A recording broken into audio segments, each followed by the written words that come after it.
இந்தியாவில் தொழில்துறையில் தமிழ்நாடு நம்பர் 1. அதில் என்ன நீங்கள் மாற்றங்கள் கொண்டு வர போகிறீங்க? உயர்கல்வி சேர்க்கையில் இந்தியாவில் தமிழ்நாடு நம்பர் 1. அதில் என்ன நீங்கள் மாற்றங்களை கொண்டு வர போகிறீங்க? மருத்துவத்தில் இந்தியாவில் தமிழ்நாடு நம்பர் 1. அதில் என்ன நீங்கள் மாற்றங்களை கொண்டு வர போகிறீங்க? பொருளாதார வளர்ச்சியில் இந்தியாவில் தமிழ்நாடு இரட்டை இலக்க வளர்ச்சியை எட்டியிருக்கு. அதில் என்ன நீங்கள் மாற்றங்களை கொண்டு வர போகிறீங்க? ஆக பொதுவாக மாற்றம் என்று சொன்னால் ஒரு கொள்கை ரீதியான ஒரு முடிவு இருக்கணும். நாங்கள் கல்வியில் இந்த மாற்றங்களை செய்ய போகிறோம், நாங்கள் மருத்துவத்தில் இந்த மாற்றங்களை செய்ய போகிறோம், நாங்கள் தொழில்துறையில் இந்த மாற்றங்களை செய்ய போகிறோம் அப்படிங்கிறதெல்லாம் அவங்க தேர்தலுக்கு முன்பாக எதையும் சொல்லலை. இதெல்லாம் நாங்கள் செய்கிறோங்கிற அந்த வாக்குறுதிகளையும் அவங்க கொடுக்கல.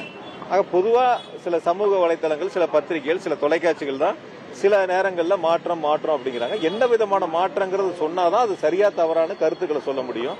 ஆக ஒரு வளர்ச்சி பெற்ற மாநிலமாக, இந்தியாவிலேயே முதல் மாநிலமாக நம்முடைய எங்களுடைய கழக தலைவர்கள் முதலமைச்சராக இருந்து தமிழ்நாட்டை வழிநடத்தி இருக்கின்றார்கள்.